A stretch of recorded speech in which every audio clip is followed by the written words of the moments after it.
தேவனுடைய வார்த்தைக்கு நேராய் கடந்து செல்லுவோம். நெகேமியா 2ஆம் அதிகாரம் 8ஆம் வசனத்தின் கடைசி பகுதியை நாம் வாசிப்போம். நெகேமியா 2ஆம் அதிகாரம் 8ஆம் வசனம். என் தேவனுடைய தயவுள்ள கரம் என் மேல் இருந்தபடியால் ராஜா அவைகளை எனக்கு கட்டளையிட்டார்.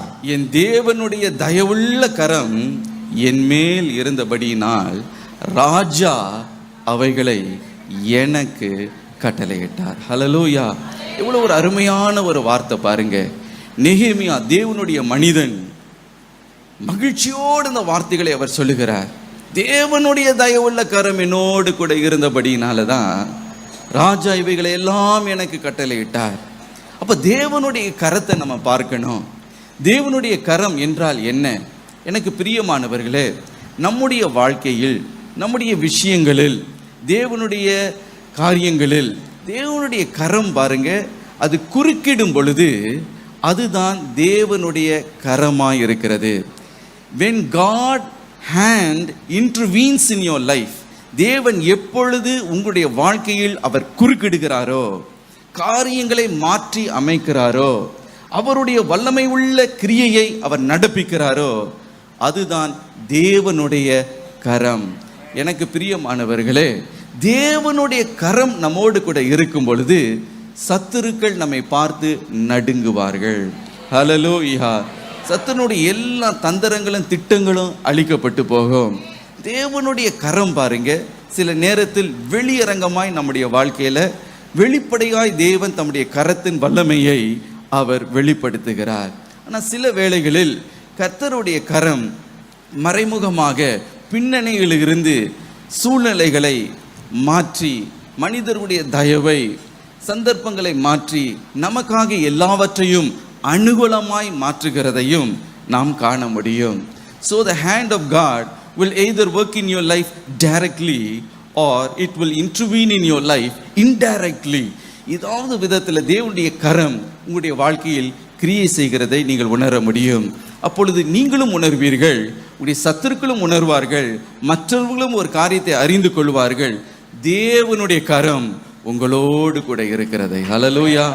எனக்கு பிரியமானவர்களே, இங்கே நாம் பார்க்கிறோம் தேவனுடைய தயவுள்ள கரம். இந்த தயவு என்றால் என்ன?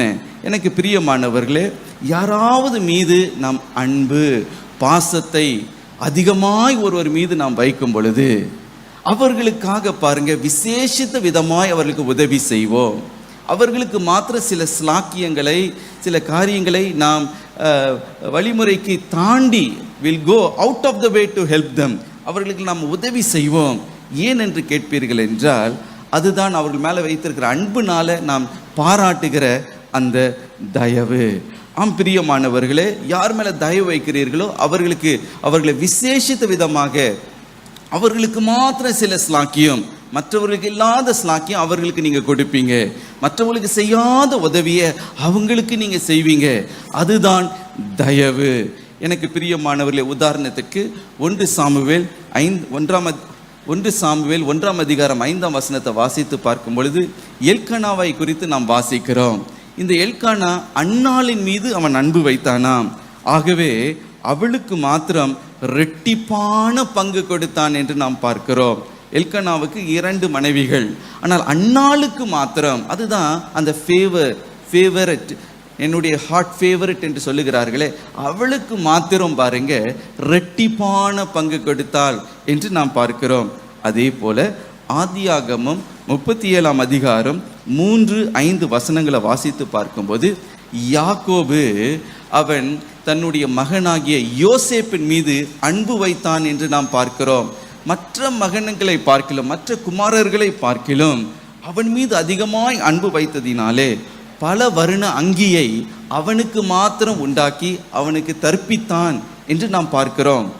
அப்படி என்றால் அப்போ யோசேப்பின் மீது ஒரு விசேஷித்த தயவு, அவன் மீது ஒரு விசேஷித்த அன்பு வைத்தபடினால மற்ற எத்தனையோ பிள்ளைகள் அவருக்கு இருந்தாலும் அவனுக்கு மாத்திரம் ஒரு விசேஷித்த விதத்தில் அவனை நடத்துகிறாரே, அதுதான் தயவு.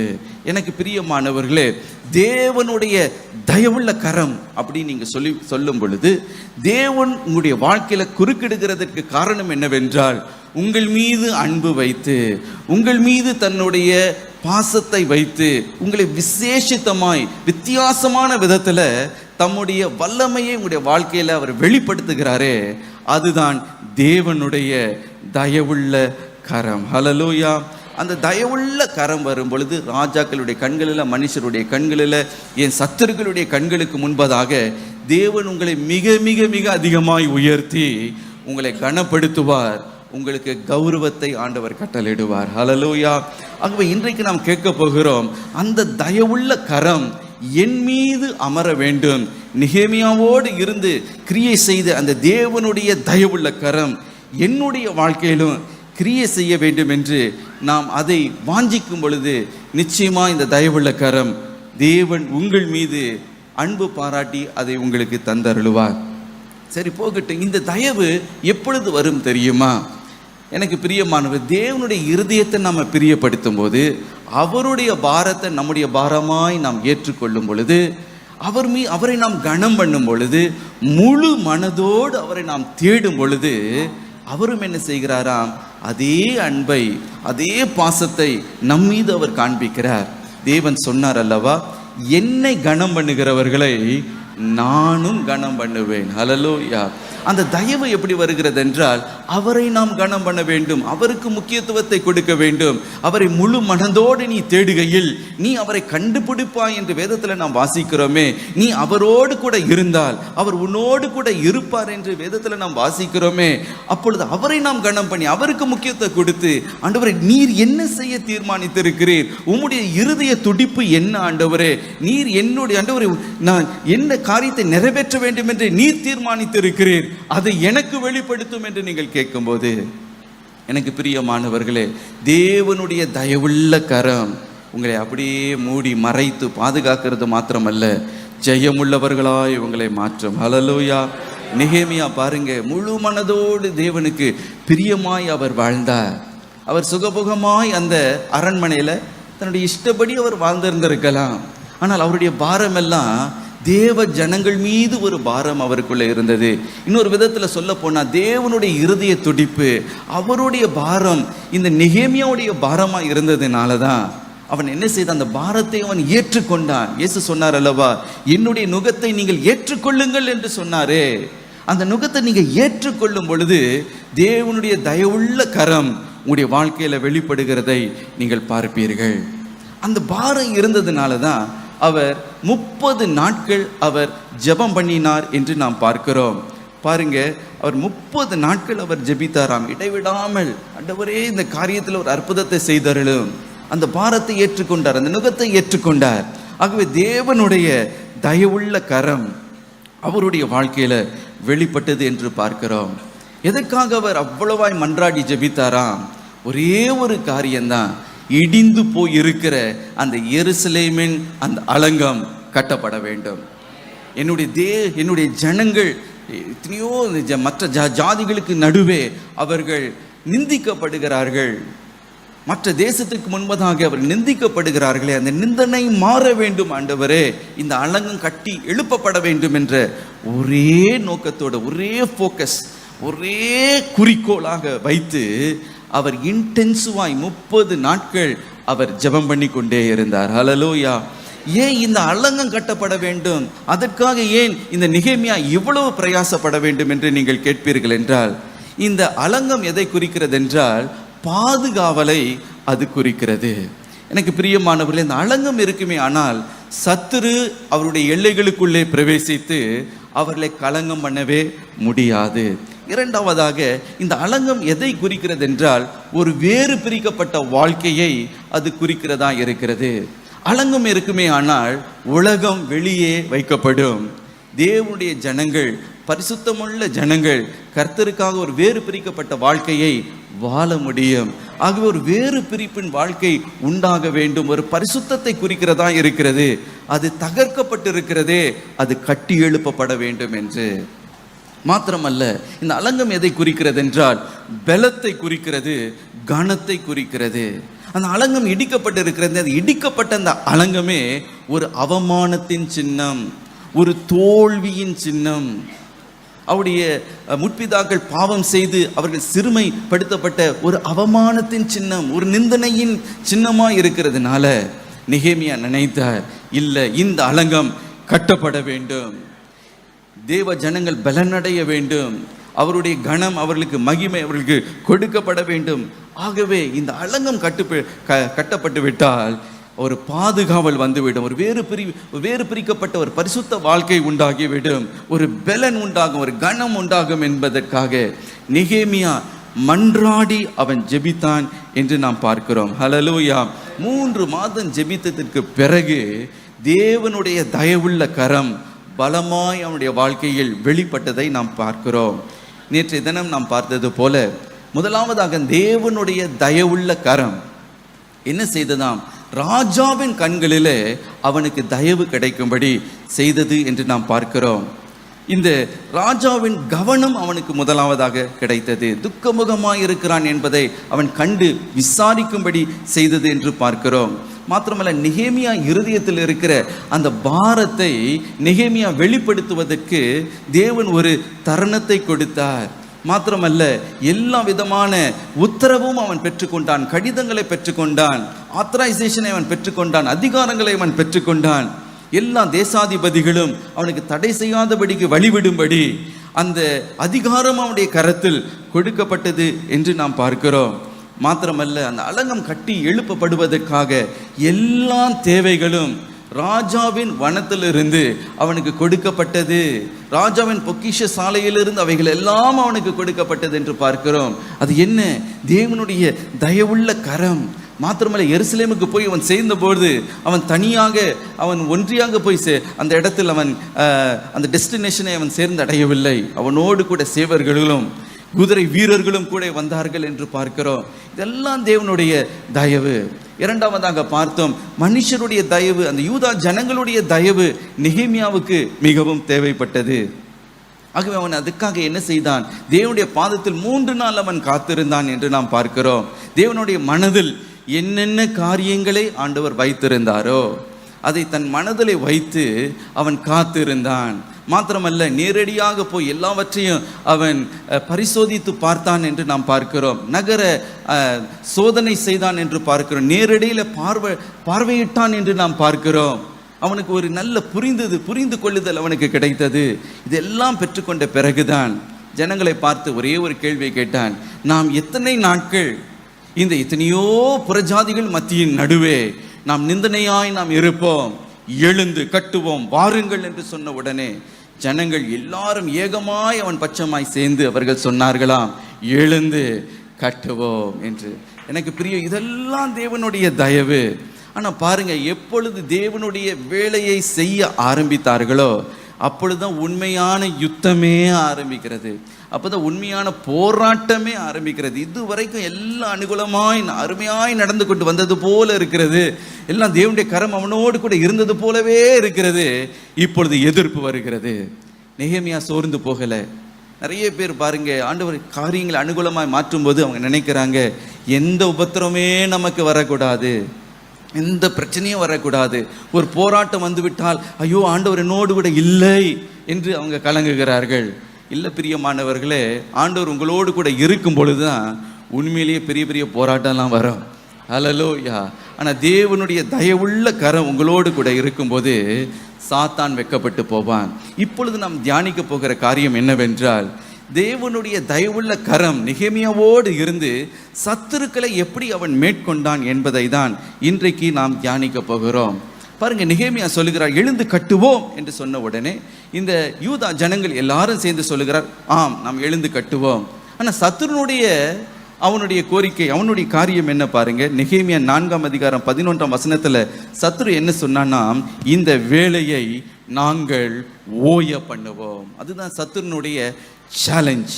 எனக்கு பிரியமானவர்களே, நெகேமியா 2ஆம் அதிகாரம் இருந்து 6ஆம் அதிகாரம் வரைக்கும் நீங்கள் வாசித்து பார்ப்பீர்கள் என்றால், நெகேமியாவுடைய சத்துருக்கள் 7 விதத்தில் நெகேமியாவுக்கு விரோதமாக போராடினார்கள் என்று நாம் பார்க்கிறோம். 7 வித்தியாச விதங்களிலே அவனுக்கு விரோதமாய் போராடினார்களாம். முதலாவதாக எப்படிப்பட்ட ஒரு போராட்டம்?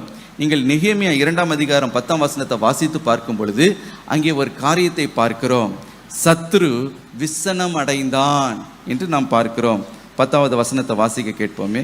இதை ஓரோனியனான சன்பல்லாத்தும் அம்மோனியனான தொபியா என்னும் ஊழியக்காரனும் கேட்டபோது, இஸ்ரவேல் புத்திரரின் நன்மையை விசாரிக்க ஒருவன் வந்தான் என்பது அவர்களுக்கு மிகவும் விசனமாயிருந்தது. சத்துருக்கு மிகவும் விசனமாயிற்றான். இதே நீங்க ஆங்கிலத்தில் வாசித்து பார்ப்பீர்கள் என்றால் இன்னும் தெளிவாய் அங்கே குறிப்பிடப்பட்டிருக்கிறதை நீங்கள் பார்க்க முடியும்.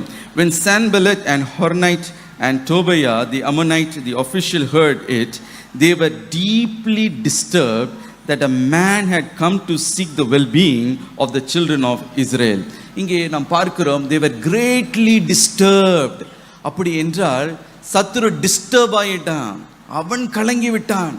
அது வரைக்கும் விசனம் அடைந்தான் என்று ஆங்கிலத்தில் இருக்கிறது. என்ன விசனம் அடைகிறதுக்கு ஒன்றும் இல்லை, அவன் கலக்கம் அடைந்து விட்டான். இந்த தேவ ஜனங்களுடைய அவர்களுடைய நலனுக்காக ஒருவன் வந்து விட்டானே, இந்த அலங்கத்தை கட்டி எழுப்புவதற்கென்று இந்த சூசான் நகரத்தில் இருந்து ஒருவன் வந்திருக்கிறான் என்ற அந்த செய்தியே சத்துருவை என்ன செய்து விட்டான், கலங்க செய்துட்டு. எனக்கு பிரியமானவர்களே, என்றைக்கு நீங்கள் அலங்கத்தை கட்டி எழுப்பலாம் என்று நீங்கள் எழும்புகிறீர்களோ அப்பொழுது ஒரு காரியத்தை மறந்து போகக்கூடாது. சத்துரு உங்களை பார்த்து முதலாவதாக கலங்குகிறான். He is disturbed. நீங்க உலகத்தோடு ஒத்து போகிற வரைக்கும் சாத்தான் கலங்க போவதே இல்லை. நீங்க ஐபிஎல் கிரிக்கெட்டை பார்த்து கொண்டு மகிழ்ச்சியா நீங்க சீரியல் ஆஃப்டர் சீரியல் பார்த்து நெட்ஃப்ளிக்ஸை பார்க்குற வரைக்கும் சத்துருக்கு எந்த பிரச்சனையுமே இல்லை. நீங்க நம்ம ஃப்ரெண்டு தானே அப்படின்னு இருப்பான். ஆனா என்னைக்கு இல்லை, இடிந்து போய் இருக்கிற அலங்கத்தை கட்டி எழுப்ப போகிறேன், பரிசுத்தம் என்ற அந்த அலங்கத்தை கட்டி எழுப்ப போகிறேன், வேறு பிரிக்கப்பட்ட வாழ்க்கையை கர்த்தருக்காக வாழப் போகிறேன் என்று நீங்கள் எப்பொழுது தீர்மானித்து எழுந்து கட்டுவோம் என்று நீங்கள் எழும்புகிறீர்களோ ஒரு காரியத்தை மறந்து போகாதீங்க, சத்துரு டிஸ்டர்ப் ஆகுகிறான் என்பதை மறந்து போகாதீங்க. 3 முக்கியமான சத்துருக்கள் நெகேமியாவுக்கு விரோதமாக எழும்பினார்கள். ஓரோனியன் ஆகிய சன்பலாத் என்று பார்க்கிறோம். இந்த சன்பலாத் என்று இந்த மனிதன் பின்பதாக செயல்படுகிற இந்த ஓரோனியன் என்று சொல்லும் பொழுது எதிர்க்கிறவன் என்று அர்த்தமாம். ஆம் பிரியமானவர்களே, எதிர்க்கிற ஆவி நமக்கு விரோதமாக தேவனுக்காக பிரயாசப்படும் பொழுது ஒரு எதிர்க்கிற ஆவி உங்களுக்கு விரோதமாய் போராடும் என்றால் எனக்கு ஒரு காரியத்தை மறந்து போகாதீங்க, நீங்க தேவனுக்காக ஏதோ ஒரு காரியத்தை நீங்க செய்கிறீர்கள் என்று அர்த்தம். மாத்திரமல்ல, அம்மோனியன் ஆகிய தோபையா என்று பார்க்கிறோம். அம்மோரியர்களுடைய ஆவி என்ன என்று நீங்கள் பார்க்கும் பொழுது அது வன்கண் என்று நாம் பார்க்கிறோம். கர்த்தருக்காக நீங்க செயல்பட தொடங்கும் பொழுதே the devil looks at you with an evil eye.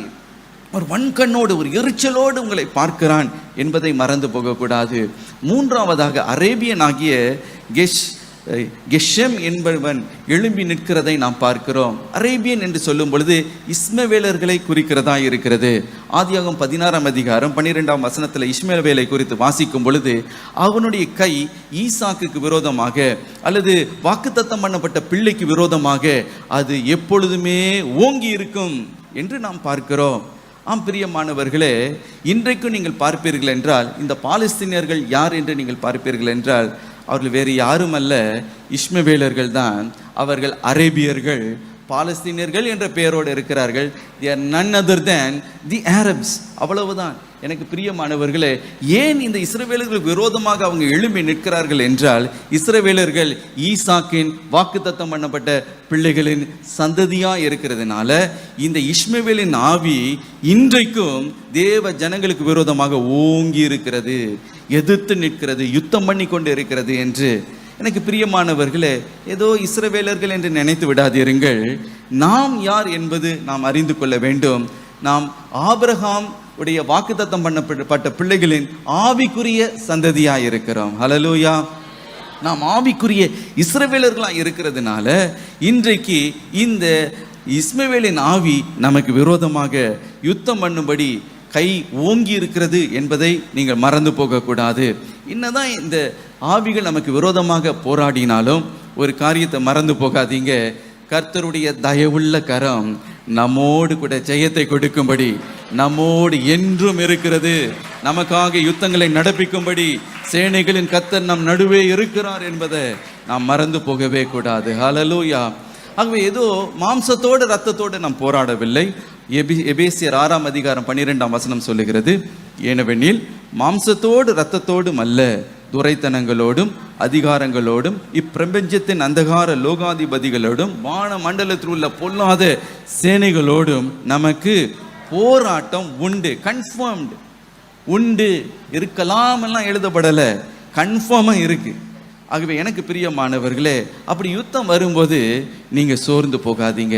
இப்ப நெகேமியா இந்த அலங்கத்தை கட்டி எழுப்பலாம் என்று நினைத்த உடனே சத்துருக்கள் டிஸ்டர்ப் ஆனார்களாம், அவர்கள் கலங்கினார்களாம். இந்த நெகேமியாவுக்கு விரோதமாக அவர்கள் எழும்பினார்கள் என்று நாம் பார்க்கிறோம். எனக்கு பிரியமானவர்களே, இன்றைக்கு உங்களுடைய வாழ்க்கையில இடிக்கப்பட்ட ஒவ்வொரு அலங்கத்தையும் கர்த்தர் கட்டி எழுப்பும்படி ஆண்டவர் கிருபை பாராட்டுவார். ஹல்லேலூயா. ஒருவேளை உங்களுடைய இடிக்கப்பட்ட அலங்கம் எனக்கு இடிக்கப்பட்டிருக்கிறதுனாலே சத்துருவுடைய எல்லைகளுக்குள்ளே பிரவேசித்து உங்களை இன்றைக்கு கலங்கம் பண்ணி கொண்டு இருக்கலாம். உங்களுடைய சமாதானத்தை அவன் திருடி கொண்டு இருக்கலாம், அல்லது உங்களுடைய ஆசீர்வாதத்தை, உங்களுடைய சுகத்தை, உங்களுடைய ஆஸ்தியை அவன் திருடி கொண்டு இருக்கலாம்.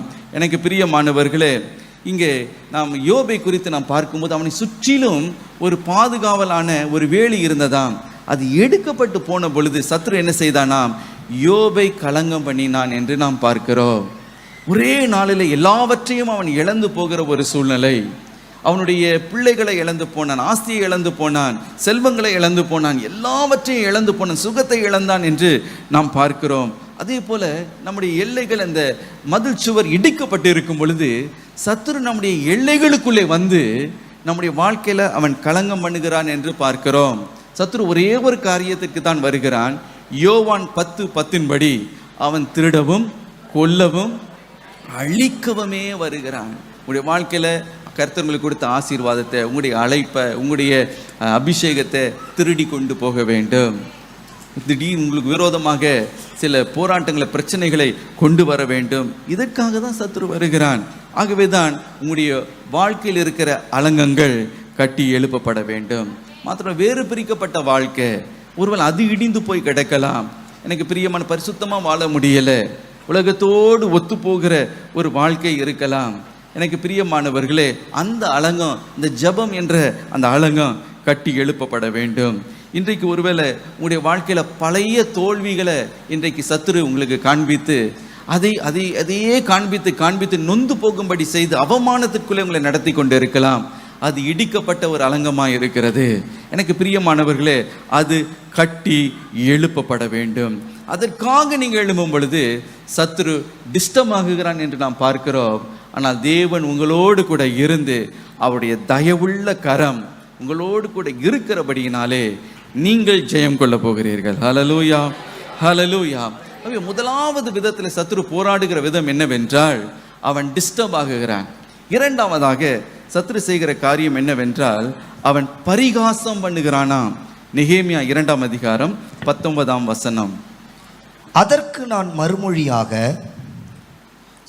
ஓரோனியனான சன்பல்லாத்தும் அம்மோனியனான தொபியா என்னும் ஊழியக்காரனும் அரபியனான கேஷுவும் இதை கேட்டபோது, எங்களை பரியாசம் பண்ணி எங்களை நிந்தித்து நீங்கள் செய்கிற இந்த காரியம் என்ன? நீங்கள் ராஜாவுக்கு விரோதமாக கலகம் பண்ண போகிறீர்களோ என்றார்கள். இங்கே நாம் பார்க்கிறோம், இந்த 3 சத்துருக்களும் என்ன செய்தார்களாம், எங்களை பரிகாசம் பண்ணினார்கள். பாருங்க, சத்துருடைய வேலை கிரியையை பாருங்க. நாம் எப்பொழுது கர்த்தருக்காக பிரயாசப்படுகிறோமோ, பரிசுத்தமாக வாழணும், நான் ஜெபிக்க போகிறேன், இனிமேல் கர்த்தரை நான் தேட போகிறேன், அவருக்காக ஊழியம் செய்ய போகிறேன், ஏதாயிலும் ஒரு காரியத்தை நான் செய்து ஆக வேண்டும். என்னுடைய குடும்பத்தில் தகர்க்கப்பட்டு இருக்கிற இந்த வீட்டு ஜபம், குடும்ப ஜபம் தகர்க்கப்பட்டு இருக்கிறது, இனி அதை நான் கட்டி எழுப்ப போகிறேன் என்று என்ன காரியத்துக்காக நீங்கள் பிரயாசப்படுகிறீர்களோ, அப்போ முதல் சத்துரு உங்களை பார்த்து அவன் என்ன செய்கிறான், பரிகாசம் பண்ணுகிறான், கிண்டலும் கேலியும் பண்ணுகிறான் என்று நாம் பார்க்கிறோம். இப்படிப்பட்ட போராட்டம் வரதான் செய்யும், நாம் கலங்கவே கூடாது. பாருங்க, இயேசு பூமியிலே அவர் ஊழியம் செய்த பொழுது இப்படிப்பட்ட பரிகாசத்தை அவரும் அனுபவித்தார் என்று நாம் பார்க்கிறோம். இங்கே வேதத்தை வாசித்து பார்க்கும்போது லூக்கா 8ஆம் அதிகாரம் 53ஆம் வசனத்தில் எவருடைய மகளை இயேசு உயிரோடு கூட எழுப்பும்படி அவர் அந்த வீட்டிற்குள்ளே அவர் சென்றாராம். அப்பொழுது அங்கே இருக்கிறவர்கள் எல்லாம் இயேசுவை பார்த்து பரிகாசம் பண்ணினார்கள். என்ன சொன்னார்கள்? இந்த பிள்ளை தூங்கி கொண்டு இருக்கிறாள் என்று இயேசு சொன்ன உடனே அவர்கள் எல்லாம் சிரித்தார்களாம். பாருங்க, தேவனுடைய வல்லமையை பார்த்து, நம்முடைய விசுவாசத்தை பார்த்து மற்றவர்கள் அவர் நம்மை பார்த்து பரிகாசம் பண்ணுவார்கள். நீங்க என்னைக்கு சொல்லுகிறீர்களோ கர்த்தர் இந்த அற்புதத்தை எனக்கு செய்ய போகிறார், நான் விசுவாசிக்க போகிறேன், ஒரு அற்புதத்தை நான் காணதான் போகிறேன் என்று என்றைக்கு நீங்கள் விசுவாச அறிக்கை எடுக்கிறீர்களோ அந்த விசுவாசத்தை மட்டுப்படுத்தும்படி, அந்த விசுவாசத்தை டிப்ரிஷியேட் பண்ணும்படி, அதை குறைக்கும்படி சத்துரு என்ன செய்கிறானாம்? பரிகாசம் பண்ணுகிறான். எனக்கு பிரியமானவர்களே, நீங்க சோர்ந்து போகாதீங்க. பாருங்க, இயேசு பூமிக்கு வந்த காரணமே சிலுவையில் போய் மரிக்க வேண்டும், சாத்தானின் தலையை நசுக்க வேண்டும், ரட்சிப்பை யாவருக்கும் கொடுக்க வேண்டும், நித்திய ஜீவனை கொடுக்க வேண்டும் என்று அந்த நோக்கத்திற்காக அவர் வந்தார். அந்த அலங்கத்தை கட்டி எழுப்ப வேண்டும் என்று அவர் வந்தார். ஆனால் அவரை என்ன செய்தார்களாம்? இந்த சத்துருக்கள் அவரை பரிகாசம் பண்ணினார்கள் என்று நாம் பார்க்கிறோம். எதற்காக? அந்த காரியத்தை, அந்த கிரியையை அவர் செய்து முடிக்க கூடாது. பிதா என்னை அனுப்பி இருக்கிறார், அவருடைய கிரியையை செய்யவே நான் வந்திருக்கிறேன் என்று இயேசு சொன்னார். அந்த கிரியையை செய்ய விடாதபடிக்கு சத்துரு பரிகாசம் பண்ணினான் என்று பார்க்கிறோம். மத்தேயு 20ஆம் அதிகாரம் 19ஆம் வசனத்தில் அவரை அடித்து பரிகாசம் பண்ணினார்கள். ஒருவேளை அந்த பரிகாசத்தை எல்லாம் தாங்க முடியாமல் தேவகுமாரன் இது எனக்கு வேண்டாம், இந்த சிலுவை எனக்கு வேண்டாம் என்று விட்டு விடுவாரோ என்பதற்காக சாத்தான் பாருங்க பரிகாசத்தை கொண்டு வந்தான் என்று நாம் பார்க்கிறோம். இன்னும் மத்திய 27:41 நாம் வாசிக்கிறது போல 29ஆம் அதிகாரத்தை வாசித்து பார்க்கும்போது நாம் பார்க்கிறோம், அவருக்கு ஒரு முட்கிரீடத்தை பின்னி அவருடைய தலையில் வைத்து கரத்தில் ஒரு தடியை கொடுத்து அவருக்கு முன்பதாக முழங்கால் படியிட்டு அவரை பரிகாசம் பண்ணினார்கள் என்று நாம் பார்க்கிறோம். அந்த பரிகாசத்தை இயேசு அதன் ஊடாய் அவர் கடந்து சென்றார். ஏன் இந்த பரிகாசம் எனக்கு இதை வேண்டாம் என்று சொல்லியிருந்தா இன்னைக்கு நாம் ரட்சிக்கப்படவே முடியாது. ஆனால் இயேசு சொன்னார், பிதாவானவர் எதற்காக என்னை அனுப்பினாரோ அந்த காரியத்தை செய்து முடிப்பதே எனக்கு போஜனமாக இருக்கிறது என்று அந்த பரிகாசத்தை அவர் ஏற்றுக்கொண்டார் என்று நாம் பார்க்கிறோம். பாருங்க, நெகேமியா இப்பொழுது அந்த அலங்கத்தை கட்டி எழுப்பலாம் என்று அவன் செயல்படும் பொழுது சத்துருக்கள் எல்லாம் வந்து பரிகாசம் பண்ணுகிறார்களாம், சிரிக்கிறார்களாம். ஆஹா, நீ என்னத்தை நீ கட்டி எழுப்ப போகிறாய் என்று பரிகாசம் பண்ணுகிறதை நாம் பார்க்கிறோம். ஆனால் நெகேமியா அதெல்லாம் கண்டு விசுவாசத்தில் அவர் தோய்ந்து போகவே இல்லை. ஹல்லேலூயா. காரணம் என்னவென்றால் அவர் ஏற்கனவே ஜெபித்து தேவனுக்குள்ளே திடமனதாக அவர் என்ன நோக்கத்திற்காக வந்திருக்கிறார், எருசலேமுக்கு என்னத்தை நிறைவேற்ற வேண்டும் என்ற அந்த தீர்மானம் உறுதியாக இருந்தபடினால அந்த பரிகாசம் அவருடைய விசுவாசத்தை அசைக்கவே முடியவில்லை. ஹல்லேலூயா. அவருக்கு ஒரு காரியம் தெரியும், இன்னைக்கு சத்துரு பரிகாசிப்பான், காலம் ஒன்று வரும் சத்துருவை பார்த்து நான் பரிகாசிக்க போகிறேன். ஹல்லேலூயா. ஏன் தெரியுமா? நமக்காக தேவன் சத்துருவை பார்த்து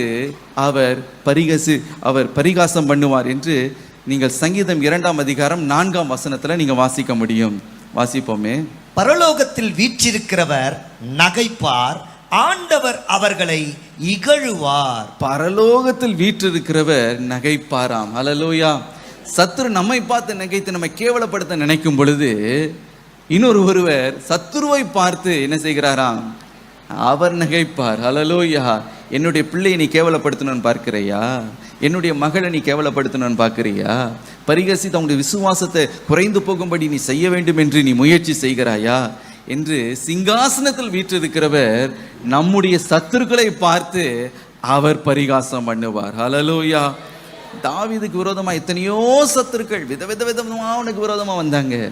ஆனா என்ன நடந்தது பாருங்க, கர்த்தர் தாவீதை விடவே இல்லை.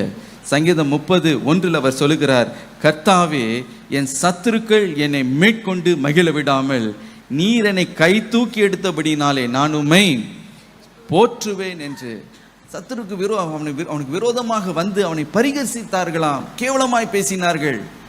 எத்தனையோ விதங்களில் அவனை மனமடிய செய்ய அவர்கள் பார்த்தார்கள்.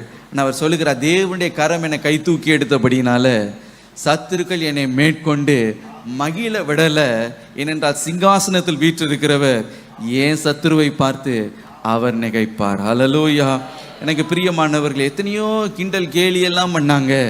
ஆனால் நெகேமியா என்ன சொன்னார் பாருங்க, அவருடைய விசுவாசம் உறுதியா இருந்ததுனால நெகேமியா 2ஆம் அதிகாரம் 20ஆம் வசனத்தில் என்ன சொன்னார் பாருங்க. அதற்கு நான் மறுமொழியாக, பரலோகத்தின் தேவனானவர் எங்களுக்கு காரியத்தை கைகூடி வர பண்ணுவார்.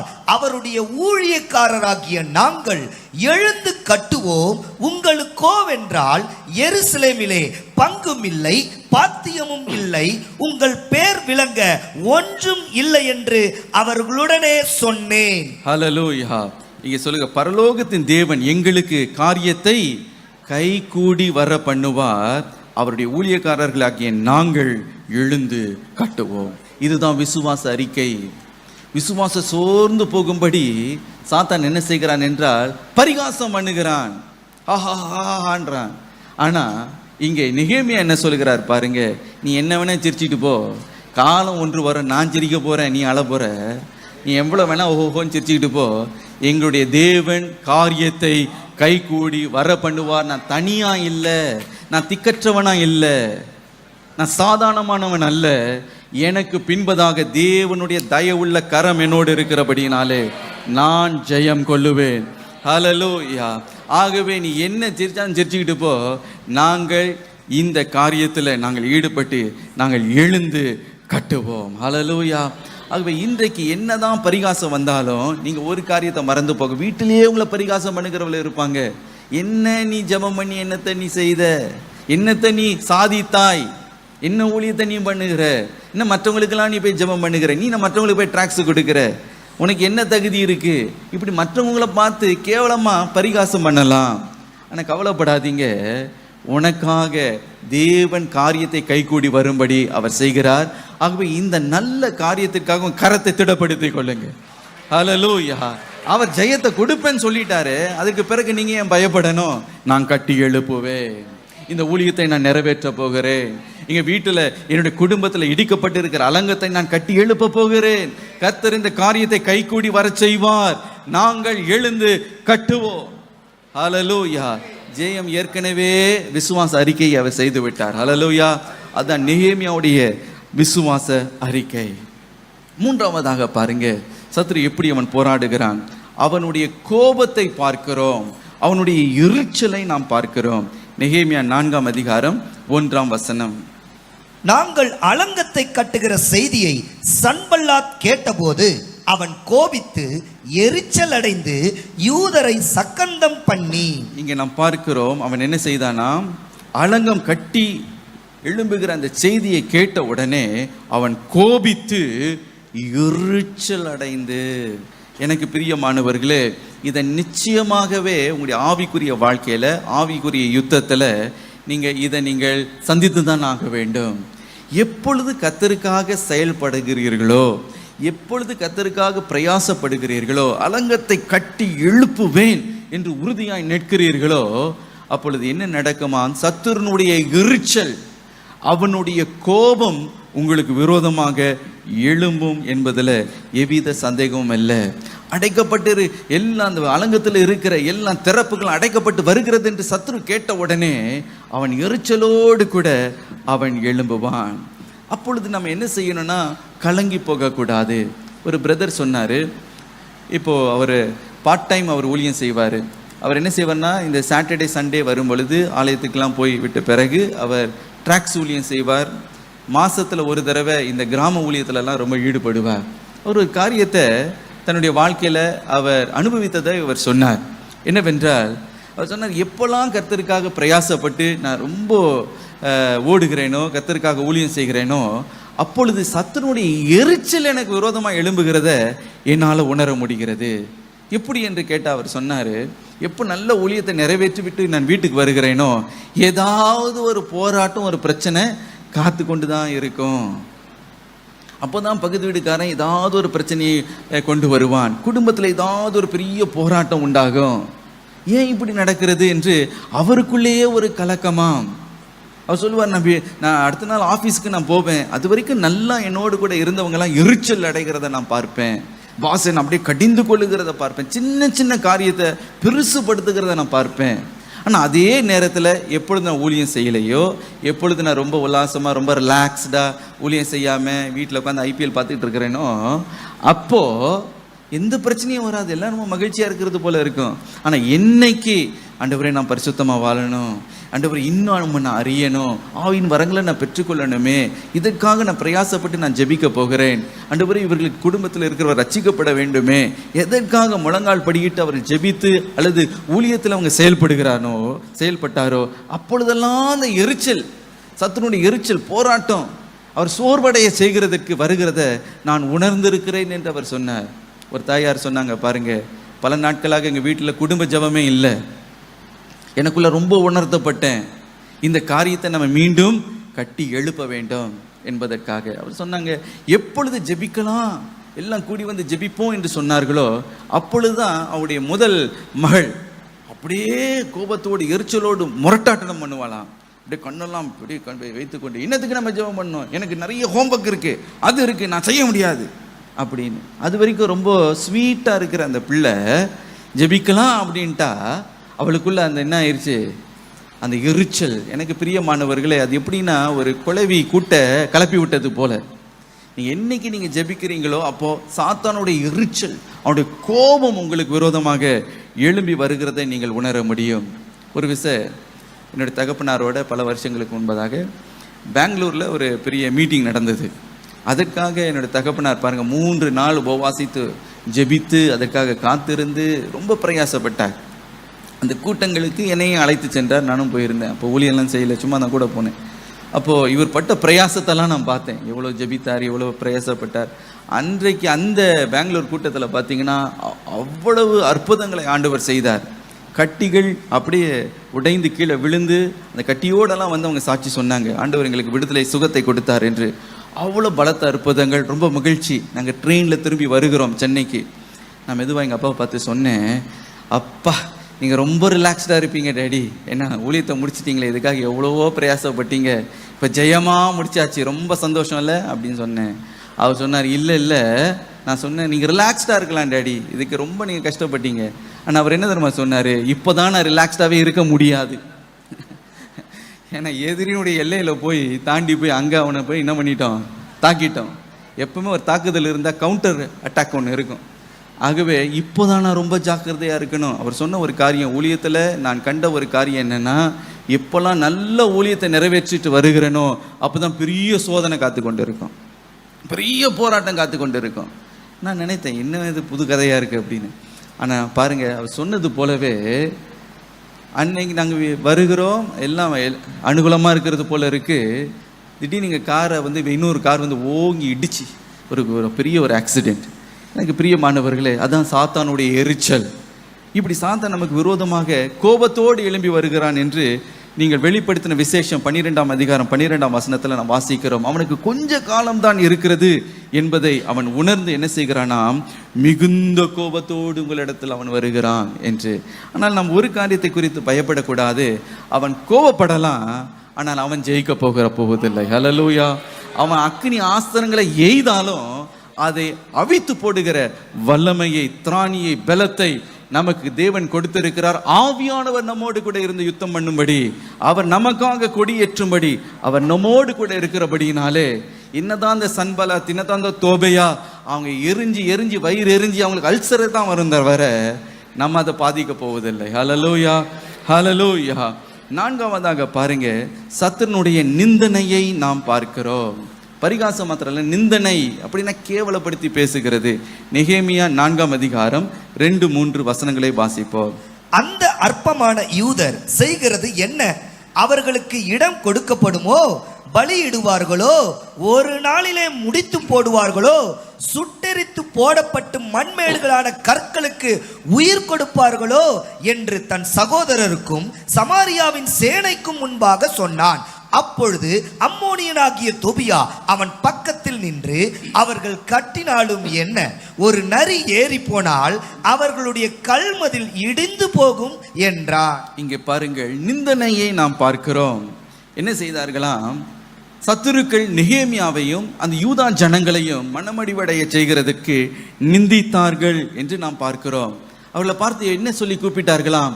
இந்த அற்பமான யூதர்கள் செய்கிறது என்ன? What are this insignificant feeble Jews are doing? இவர்கள் என்ன செய்கிறார்கள் பாருங்க, அவங்களை கேவலப்படுத்தி பேசுகிறார்கள். ஏன் அப்படி சொல்லணும்? அற்பமான யூதர்கள் என்று. அப்படி என்றால் இந்த யூதர்களுடைய பழைய தோல்வியை சாத்தான் இங்கே சுட்டி காண்பித்து அவர்களை மனமடிவடைய செய்கிறான். என்ன சொல்லுகிறான்? இந்த அற்பமான யூதர்கள், தோற்கடிக்கப்பட்ட இந்த யூதர்கள், அவங்க அலங்கெல்லாம் இடிக்கப்பட்டு கிடக்கிறது, இந்த யூதர்கள், பலவீனமான இந்த யூதர்கள், தோல்வியை சந்தித்த இந்த யூதர்கள், இவர்களை சிறையிருப்பில் இருந்து வந்த இந்த அடிமைகளாகிய இந்த அற்பமான இந்த யூதர்கள் என்ன பெருசா கட்டி எழுப்புகிறார்கள்? இவங்க பெருசா அலங்கத்தை கட்டி எழுப்பி விடுவார்களோ?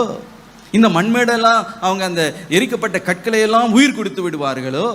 இவங்க என்னத்தவங்க செய்ய போறாங்க அப்படின்னு அவர்களை நிந்தித்தான் என்று நாம் பார்க்கிறோம்.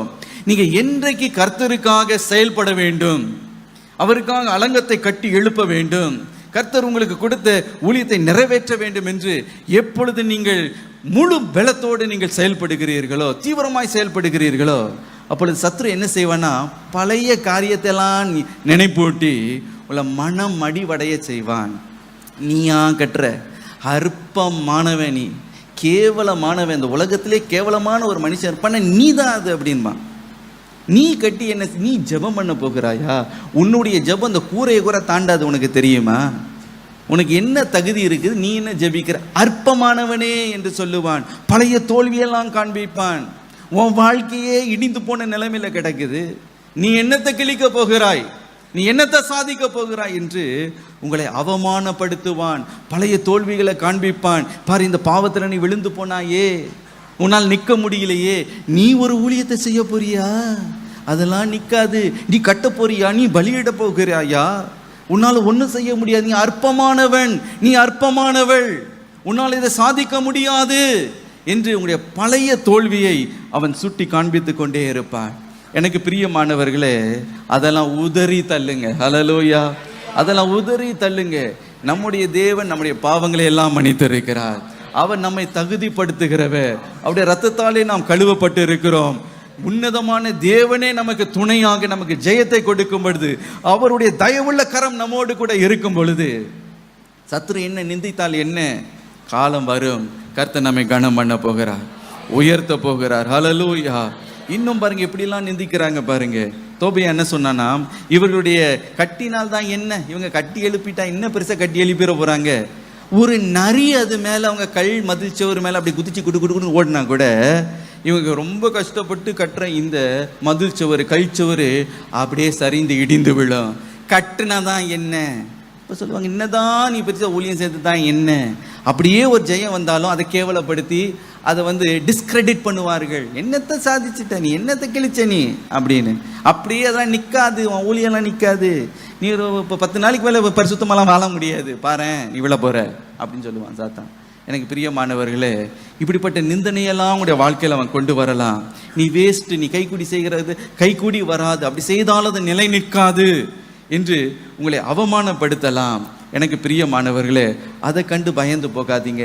நீங்கள் சொல்லுங்க, அற்பமாய் நான் இருந்தாலும் தேவன் என்னை கனம் பண்ணுவார். ஹல்லேலூயா. நான் பைத்தியக்காரனாக இருந்தாலும் தேவன் ஞானவான்களை வெட்கப்படுத்தும்படி பைத்தியங்களை தெரிந்து கொண்டிருக்கிறார். 1 கொரிந்தியர் 1ஆம் அதிகாரம் 27ஆம் அதிகாரத்தில் 31 வசனங்களை வாசிப்போமே.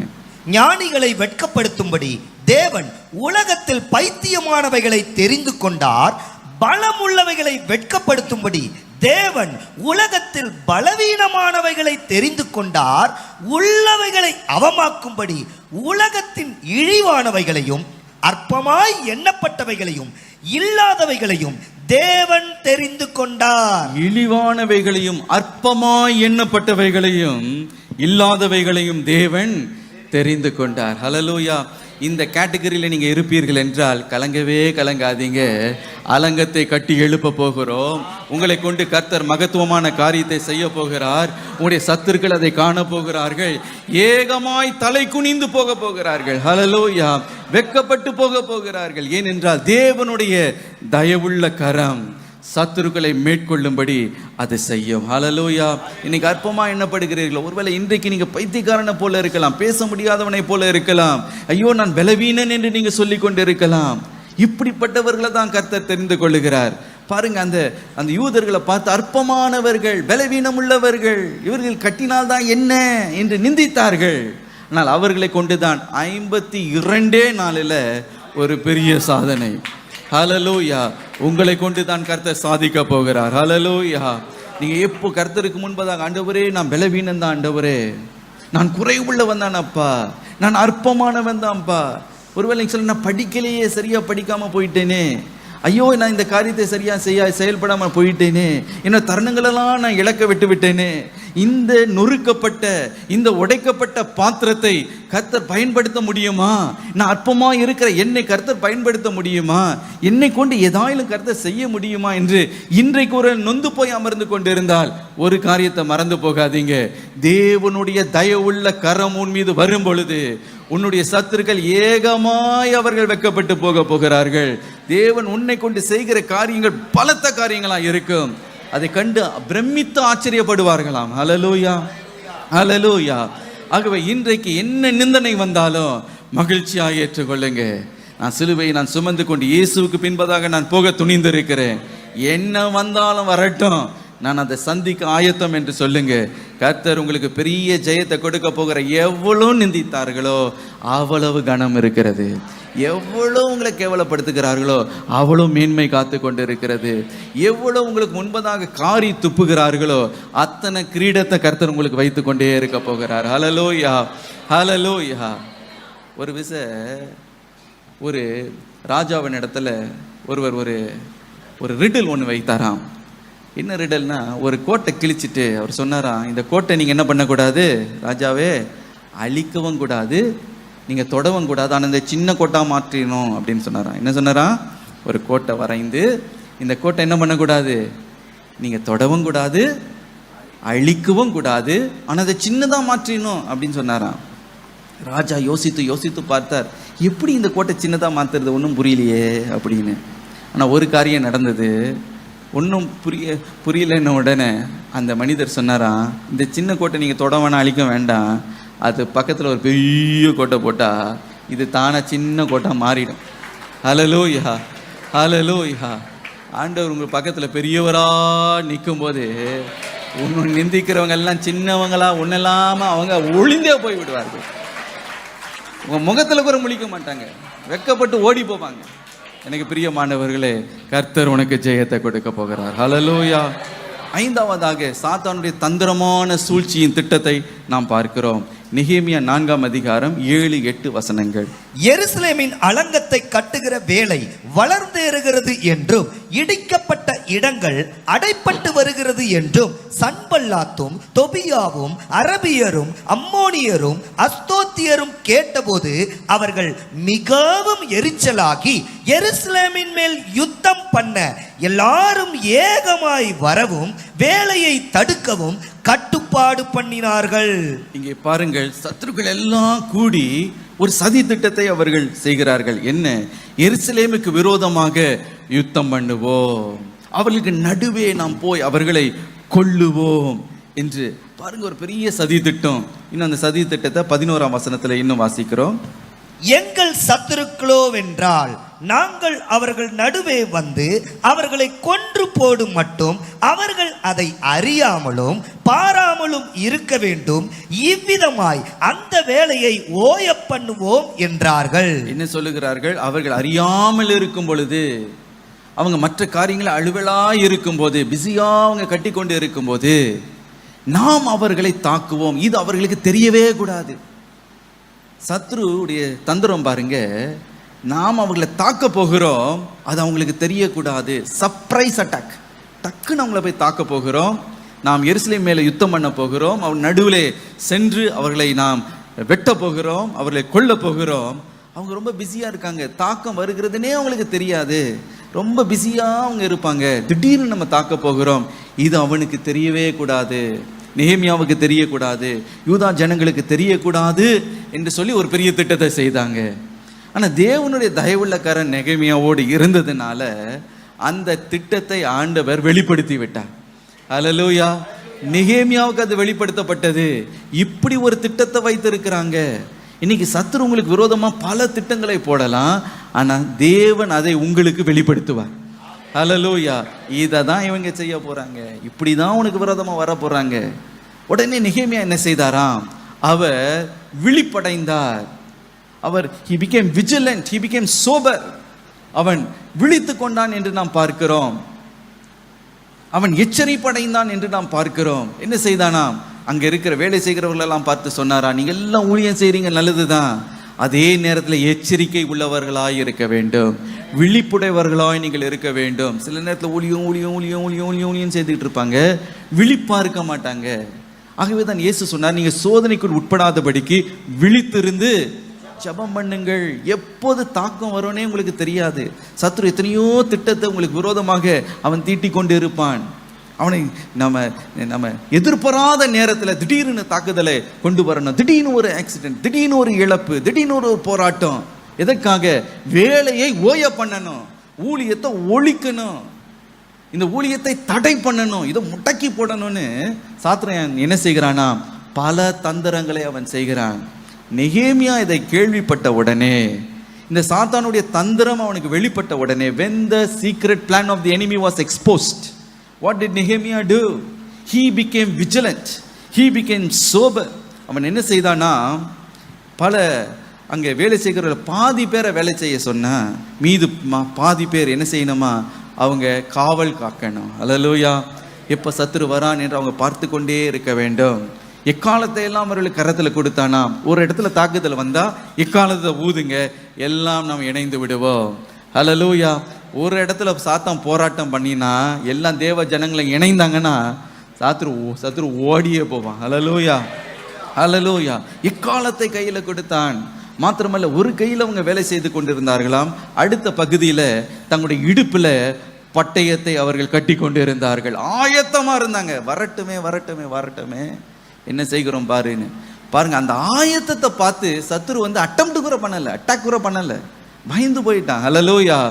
தாக்குவோம், அவன் அறியாது இருக்கும், நடுவே போவோம், நம்ம யுத்தம் பண்ணுவோம், ஒண்ணுமே வாய்க்கல, எந்த திட்டமும் வாய்க்கல. உனக்கு விரோதமாய் உருவாக்கப்படும் எந்த ஆயுதமும் வாய்க்காதே போகும். அல்லேலூயா. நல்லா உட்காந்து பாவம் சத்ரு எவ்வளவோ கஷ்டப்பட்டு பிளான் பண்ணா எல்லாம் வேஸ்ட்டாக தான் போகுது. சாத்தானுக்கு தான் டைம் வேஸ்ட். உட்காந்து இப்படி தாக்கலாமா, அப்படி பண்ணலாமா, இவனை இப்படி சோர்வடைய செய்யலாமா, இவனை இப்படி கலங்கம் பண்ணலாமா, சத்ரு உட்காந்து பெரிய ப்ளூ பிரிண்ட் எல்லாம் போட்டு ஸ்ட்ராட்டஜி எல்லாம் போட்டாலும் கர்த்தர் அதை வெளிப்படுத்துவார். அல்லேலூயா. நீங்க விழிப்புணர்வர்களாக, நீங்க ஒரு பக்கம் ஊழியம், அடுத்த பக்கம் ஜெபம். அல்லேலூயா. விழித்திருந்து நீங்க ஜெபிக்கும் பொழுது சாத்தான் உங்களை தொடவே முடியாது. ஏன்னா உஷாரா இருக்கிறீங்க. அல்லேலூயா. விழிப்பா இருக்கிறீங்க. எங்க தாக்க போறான்னு பார்த்து கொண்டே இருக்கிறீங்க, ஆன்டிசிபேட் பண்ணி கொண்டே இருக்கிறீர்கள். ஆகவே சத்துருக்கு தெரியும், தாக்குனா நமக்கு தான் ஆபத்து. நெகேமியாவை தாக்க முடியல. என்ன செய்தான? சத்துரு சுத்தி சுத்தி வந்தான், எச்சிக்கிற சிங்கத்தை போல சுத்தி சுத்தி வந்தான், ஆனா ஒண்ணும் பண்ண முடியல. ஆகவே தான் 1 பேதுரு 5:8 வாசிக்கிறோம், தெளிந்த புத்தியுள்ளவர்களாய் இருங்கள், விழித்திருங்கள், ஏனெனில் உங்கள் எதிராளியாகிய பிசாசானவன் கர்ச்சிக்கிற சிங்கம் போல் எவனை விழுங்கலாமோ என்று வகை தேடி சுற்றி திரிகிறான். பாவம் சுற்றி சுற்றி திரியின ஒழிய அவன் ஜெயிக்க போவதில்லை. ஏனென்றால் நீங்க விழிப்புணர்வர்களா நீங்க இருக்கும்போது, ஜெபிக்கிறவர்களா இருக்கும்போது, ஒரு பக்கம் வேலை, அடுத்த கையில பட்டயம். எனக்கு பிரியமானவர்களே, சத்ரு உங்களை தொடவே முடியாது. அன்றைக்கு சத்ருனுடைய எல்லா கிரியையும் அழிக்கப்பட்டு போயிற்று என்று நாம் வாசிக்கிறோம். நீங்கள் எபிரேயர்ல வாசிக்கிறது போல தேவனுடைய சர்வயுத வர்க்கத்தை நீங்கள் தரிப்பித்துக் கொள்ளுங்கள். அப்பொழுது அவனுடைய தந்திரங்களை, அவனுடைய சூழ்ச்சியை நீங்கள் எதிர்த்து நிற்கத்தக்க திராணி உள்ளவர்களாக இருப்பீர்கள் என்று வேதத்தில் நாம் வாசிக்கிறோமே. எனக்கு பிரியமானவர்கள், அப்படி நீங்கள் விழிப்புணர்வர்களாக இருக்கும்போது முதலாவது சத்துரு உங்களை தொடவே முடியாது, உங்களை தாக்கவே மாட்டான். அவன் பின்வாங்கி போகிறதை நீங்கள் பார்ப்பீர்கள். நீங்கள் ஜெயங்கொள்ளுகிறதை நீங்கள் காணப்போகிறீர்கள். அந்த அலங்கம் கட்டி எழும்பிக் கொண்டே இருக்க போகிறது. ஆண்டவர் என்னெல்லாம் உங்களை கொண்டு செய்ய வேண்டும் என்று நினைத்தாரோ அது தடைப்படாமல் அதை முன்னேறி கொண்டு வளர்ந்தேறி கொண்டே இருக்க போகிறது. ஹல்லேலூயா, ஹல்லேலூயா. ஆகவே இன்றைக்கு சத்துரு பார்த்து நம்ம சோர்ந்து போகக்கூடாது. நீங்க தான் அந்த நெகேமியா. உங்களுடைய குடும்பம் தான் அந்த யூத ஜனங்கள். ஹல்லேலூயா. ஆகவே எந்த இடத்துல இருக்கிறீங்களோ அந்த யுத்தம் நிச்சயமாய் உங்களுக்கு வரும். இந்த பிரபஞ்சத்தின் அந்தகார லோகாதிபதியோடு உங்களுக்கு யுத்தம் உண்டு என்று வேதம் சொல்லுகிறது. அது வரதான் செய்யும். நம்ம என்ன செய்யணுமா? நம்ம ஆயத்தமாக இருக்கணும். ஹல்லேலூயா, ஹல்லேலூயா. ஆறாவதாக நாம் பார்க்கிறோம், சத்துருனுடைய டிஸ்ட்ராக்ஷனை நாம் பார்க்கிறோம். கவன சிதறுவு. என்ன செய்கிறான்னா, டிஸ்ட்ராக்ஷனை கொண்டு வருகிறான், கவனத்தை திசை திருப்புகிறான். இப்பொழுது தேவன் கொடுத்த ஊழியத்தை, கர்த்தர் உங்களுக்கு கொடுத்த என்ன காரியமாக இருந்தாலும், பிள்ளைகளுடைய விஷயமாக இருந்தாலும், உங்களுடைய குடும்பத்தினுடைய பரிசுத்தமாக இருந்தாலும், வீட்டின் ரட்சிப்பின் காரியமாக இருந்தாலும், அது என்னவாக இருந்தாலும், நீங்கள் அந்த வேலையை நீங்கள் செய்து கொண்டு இருக்கும்போது சத்ரு என்ன செய்வானா, டிஸ்ட்ராக்ஷனை கொண்டு வருவான். அப்படி என்றால் நீங்கள் செய்து கொண்டிருக்கிற வேலையை விட்டுவிட்டு திசை திருப்ப அவன் பார்ப்பானா. நெகேமியா 6ஆம் அதிகாரம் 1-2 வசனங்களை வாசிக்க கேட்போம். நான் அலங்கத்தை கட்டி முடித்ததையும் இனி அதிலே திறப்பு ஒன்றுமில்லை என்பதையும் சன்பல்லாத்தும் தொபியாவும் அரபியனான கேஷூமும் எங்களுக்கு உண்டாயிருந்த மற்ற பகைஞரும் கேள்விப்பட்ட போது, நான் வாசல்களுக்கு இன்னும் கதவு போடாதிருக்கையில் சன்பல்லாத்தும் கேஷேமும் ஆள் அனுப்பி, நாம் ஓனோ பள்ளத்தாக்கில் இருக்கிற கிராமங்கள் ஒன்றில் ஒருவரை ஒருவர் கண்டு பேசுவோம், வாரும் என்று கூப்பிட்டார்கள். அவர்களோ வென்றால் எனக்கு பொல்லாப்பு செய்ய நினைத்தார்கள். இப்போ நெகேமியா அந்த நல்ல பணியில, கர்த்தர் கொடுத்த அந்த அழைப்புல அவர் தீவிரமாய் செயல்பட்டு கொண்டிருக்கிறார். அந்த அலங்கத்தில் இருக்கிற எல்லா திறப்புகளும் அடைக்கப்பட்டு கொண்டிருக்கிறது. அந்த வேலை எல்லாம் முடிகிற ஒரு தருவாயில் இருக்கிறது. இப்பொழுது வெறும் அந்த அந்த வாசல்களில் அந்த அந்த கேட்டை மாத்திரம் அவர்கள் வைக்க வேண்டும், வாசல்களை மாத்திரம் போட வேண்டும், அவ்வளவுதான். இப்பொழுது வேலை தீவிரமாக நடந்து கொண்டு இருக்கும்போது சத்துரு பார்த்தான், என்னென்னமோ பண்ணி பார்த்தோம், ஒன்றும் நடக்கலை, இப்போ டிஸ்ட்ராக்ட் பண்ணுவோம். அவன் என்ன சொன்னார்களா, அவன் வேலையை விட்டு விட்டு நீ எங்கே வருகிறாய், நீ பள்ளத்தாக்குக்கு வா, ஓலோ பள்ளத்தாக்குக்கு நீ வர வேண்டும், அங்கே இருக்கிற ஒரு கிராமத்தில் நாங்கள் உன்னை சந்திக்க வேண்டும் என்று நாங்கள் விரும்புகிறோம், ஒருவரோடு ஒருவர் கண்டு சந்தித்து பேசி நாம் சில காரியத்தை செய்வோம் என்று அழைக்கிறார்கள். எனக்கு பிரியமானவர்களே, நெகேமியா எங்கே இருக்கிறார் என்றால், அவர் எருசலேம் பர்வதத்தில் இருக்கிறார், மேன்மையான ஸ்தலத்தில் இருக்கிறார், உன்னதமான ஊழியத்தை செய்து கொண்டு இருக்கிறார், ராஜாவின் பட்டணத்தில் அவர் இருக்கிறார். ஆனால் சத்ரு எங்கே அழைக்கிறான் என்றால், பள்ளத்தாக்குக்கு வா, நீ பள்ளத்தாக்குக்கு வா, உயர்ந்த இடத்திலிருந்து தாழ்வான இடத்துக்கு நீ என்ன பண்ணு, வா என்று அவரை என்ன செய்கிறாங்க, டிஸ்ட்ராக்ட் பண்ணுகிறதை நாம் பார்க்கிறோம். எனக்கு பிரியமானவர்களே, இந்த ஓலோ என்ற பள்ளத்தாக்கில் அங்கே இருக்கிற கிராமங்களில் தான் விக்கிரகங்களெல்லாம் உண்டாக்குவார்களாம். அங்கே நீ வா என்று அழைக்கிறதை நாம் பார்க்கிறோம். எனக்கு பிரியமானவர்களே, இந்த நெகேமியா ஒரு நல்ல ஒரு பதிலடியை கொடுத்ததை நாம் பார்க்கிறோம். அவர் என்ன சொல்லுகிறார் பாருங்க, 3ஆம் வசனத்தில், அப்பொழுது நான் அவர்களிடத்திற்கு ஆட்களை அனுப்பி, நான் பெரிய வேலையை செய்கிறேன், நான் வரக்கூடாது, நான் அந்த வேலையை விட்டு உங்களிடத்திற்கு வருகிறதினால் அது மினக்கட்டு போவானேன் என்று சொல்ல சொன்னேன். இந்த பெரிய வேலையை விட்டுட்டு நான் பள்ளத்தாக்குக்கெல்லாம் வர முடியாது. ஹல்லேலூயா. கர்த்தர் உங்கள்ட்ட பெரிய ஊழியத்தை கொடுத்திருக்கிறார், பெரிய ரட்சிப்பை கொடுத்திருக்கிறார், பெரிய உத்தரவாதத்தை உங்களுடைய கரத்தில் கொடுத்திருக்கிறார். சத்ரு என்ன செய்வானா, நீ பர்வதத்தில் இராதபடி நீ பள்ளத்தாக்குக்கு வா, மறுரூப மலையில நீ இருக்க வேண்டாம், பள்ளத்தாக்குக்கு வா. சாத்தான் அங்கே உங்களை திசை திருப்பி அங்கே இழுக்க பார்ப்பான். ஆள் விட்டு அனுப்புகிறானாம், நெகேமியா வா, நெகேமியா வா என்று எத்தனையோ முறை அனுப்புகிறதை நாம் பார்க்கிறோம். என்று எனக்கு பிரியமானவர்களே, கர்த்தருக்காக நீங்கள் தீவிரமாக செயல்படும் போது சில டிஸ்ட்ராக்ஷனை சாத்தான் கொண்டு வருவான். ஒரு சகோதரர் சொன்னார் பாருங்க, நான் குடிப்பழக்கத்திலிருந்து ரட்சிக்கப்பட்டு ஆண்டவரை ஏற்றுக்கொண்டு கர்த்தருக்காக ஊழியம் செய்து கொண்டு இருக்கிறேன், வேலை செய்தாலும் ஊழியம் செய்து கொண்டு இருக்கிறேன். ஆனால் நல்ல ஊழியம் செய்து கொண்டு இருக்கும்போது ஒரு டிஸ்ட்ராக்ஷன் அவருடைய வாழ்க்கையில் வந்தது. என்னவென்றால், அவருடைய பழைய நண்பர் வெளிநாட்டிலிருந்து இந்தியா தேசத்திற்கு அவர் வந்தார். வந்து அவர் என்ன செய்தார்னா, பழைய எல்லா ஃப்ரெண்ட்ஸையும் கூட்டி ஒரு ஹோட்டலில் சேர்த்து அவர்களுக்கு ஒரு பார்ட்டி. ஆகவே இவரை பார்த்து சொன்னார்களாம், நாம் இந்த கெட் டுகெதர் வைத்திருக்கிறோம், எங்களோடு கூட வந்து கொஞ்சம் நீ ரிலாக்ஸ் பண்ணு வா என்று. இவர் பாருங்க, அது சாத்தானுடைய தந்திரம்னு இவருக்கு தெரியல. பள்ளத்தாக்குக்கு அவர் அழைக்கப்பட்டு இருக்கிறார். இவர் என்ன பண்ணார், ஏதோ சாப்பிட கூப்பிடுறாங்க போல இருக்குன்னு இவர் போனால் அது ஒரு பார். அங்கே எல்லாம் அந்த ஹோட்டலில், அந்த 5 ஸ்டார் ஹோட்டலில் ஒரு பெரிய ஒரு கெட் டுகெதர் இருக்கிறது. அங்கே போனால் எல்லாம் தண்ணியெல்லாம் அடிச்சிட்டு இருக்கிறாங்க. இப்போ பார்த்தீங்கன்னா இவருக்கு இந்த பழைய சோதனைலாம் வருது. பழைய சோதனைலாம் வந்து எப்படியோ தவறி அந்த பாவத்திற்குள்ளே அவர் தடுமாறி விழுகிற ஒரு சூழ்நிலை. எனக்கு பிரியமானவர்கள், அதுக்கு பிறகு மீண்டும் எழும்பி வருகிறதுக்கு ரொம்ப காலம் ஆயிடுச்சு. அதே போல் தான் உங்களுடைய வாழ்க்கையில் பரிசுத்த அலங்கத்தை நீங்கள் கட்டி எழுப்பும்போது, ஜப அலங்கத்தை நீங்கள் கட்டி எழுப்பி கொண்டு இருக்கும்போது, கர்த்தருக்காக ஊழியம் என்ற அந்த அலங்கத்தை நீங்கள் கட்டி எழுப்பும் பொழுது, உங்களுடைய கர்த்தர் உங்களுக்கு கொடுத்துருக்கிற அந்த பொறுப்பை நீங்கள் கட்டி எழுப்பி கொண்டு இருக்கும்போது சில டிஸ்ட்ராக்ஷன் வரும். என்ன சொல்லுவாங்க, இங்கே கொஞ்சம் கீழே வாயேன், சாத்திரி சொல்லுவாங்க இங்கே கொஞ்சம் வாயேன், பள்ளத்தாக்குக்கு வா. எவ்வளோ காலம் தான் நீ என்ன பண்ண போகிற? மறுரூப மலையிலேயே நீ ஏன் இருக்கிற? ஏன் எருசலேம் மலையிலேயே நீ இருக்கிற? பள்ளத்தாக்குக்கு நீ வா என்று. எனக்கு பிரியமானவர்களே, ஆனால் நெகேமியா தன்னுடைய அழைப்பு என்ன என்பதை அவர் அறிந்திருந்தான். தனக்கு கொடுக்கப்பட்டிருக்கிற பொறுப்பு எவ்வளவு உன்னதமான ஒரு பொறுப்பு என்பதை அவன் அறிந்திருந்தான். ஹல்லேலூயா. ஆகவே அவன் சொன்னான், நான் இந்த பெரிய வேலையெல்லாம் விட்டுட்டு பள்ளத்தாக்குகளை நான் வர முடியாது, சாரி கோ அப்படின்ட்டான். ஹல்லேலூயா. நான் வரக்கூடாது, நான் இங்கே தான் ஆண்டவர் என்னை வைத்திருக்கேன், இதை தான் நான் செய்வேன். நீ யார் என்னை டிஸ்ட்ராக்ட் பண்ணுகிறதுக்கு? இங்கே வா அங்கே வான்னு கூப்பிட்டா நான் ஒன்றும் ஓடணுமா? வர முடியாது. எனக்கு பிரியமானவர்களே, நீங்கள் வர முடியாது என்று சொல்ல நீங்கள் கற்றுக்கொள்ள வேண்டும். ஹல்லேலூயா. நெகேமியா சொன்னார், பெரிய ரட்சிப்பு, பெரிய அபிஷேகத்தை பெற்றிருக்கிறேன், பெரிய அழைப்பை பெற்றிருக்கிறேன், இதெல்லாம் விட்டுவிட்டு உங்களோடு கூட சண்டை போடுகிறதுக்கும் உங்களோட வாக்குவாதம் பண்ணுகிறதுக்கு நான் என் கீழே இறங்கி வரணும்? நான் மேலே இருக்கிறேன், நீ கீழே இருக்க, நான் கீழே இறங்கி வரவே மாட்டேன். ஹல்லேலூயா. நான் செய்கிறத செய்து கொண்டு தான் இருப்பேன், நீ என்ன வேணா பண்ணிட்டு போ.